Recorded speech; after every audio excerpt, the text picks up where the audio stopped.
And get my mic out of the way. Do you think today's video about area storytelling give poison damage to a character sniffing the poison did D4? The wizard lost 2/3. Oh no. Well, don't tell that player it was my idea. You know, you could also that if I could addendum that idea, it could also be kind of the way in a video game where you do get hit with it. This is actually, I don't know why I've never thought of this idea before. Damage that wears off, especially in a case like that, especially as a way, wow, that'd be really cool to work with low-level parties and have things have an effect, but not like a super long-lasting effect, or not be like so critical. So like, yeah, you sniff the poison, you sniff the stuff, and you're like, it's poison. Also, you know, it hits your HP, but also you keep track of what it is, and then like sometime later, either in the characters later or even the same session, you're like, hey, by the way, you've just regained, if not all, most of or some amount of that lost HP, so that it comes back. So there's like a cooldown on that HP loss. That could be actually really neat. Like negative temporary hit points. Like negative temporary hit points.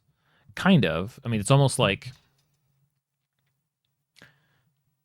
in that example, like with a D4 taking out 2/3 of a wizard's health. Like if a wizard or characters in general have such low health, and I had an effect like that, it might never kill them. It might just reduce them to like a couple hit points or something like that, or maybe 1 hit point.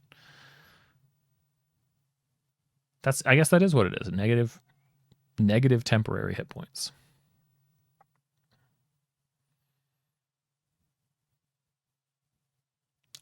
Here's why I don't like it, because people think of temporary hit points because they actually work the opposite. They actually work a really different way. I'd want to use a different name for them,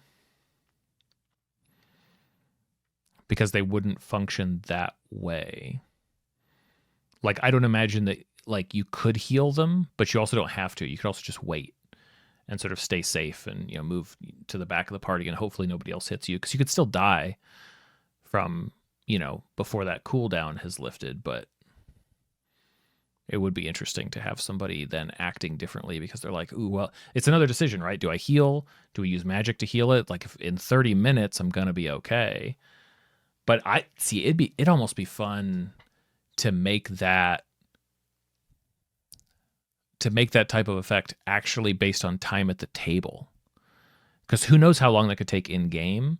But that would be great to be like, okay, so you were hit by that, but that, and maybe you don't tell them the first time. Maybe you just like set a timer. You just like turn over a thing and it starts flowing and nobody knows what that means. But then in the future, you could call it out after that first time. 'Cause it's always fun to like reveal things with like a fun little like, oh, that makes me nervous. But then as long as everything's fine for them and they're in a safe place in, say, 25 minutes or 40 minutes or whatever the length of time makes sense for the game, then you just, the thing runs out and you go, oh, you've regained those hit points, by the way. There's an attack in Marvel Rivals where when you get hit, it takes a bit of health and also knocks off a portion of your health bar. But if you survive the attack, your health bar comes back. Makes sense.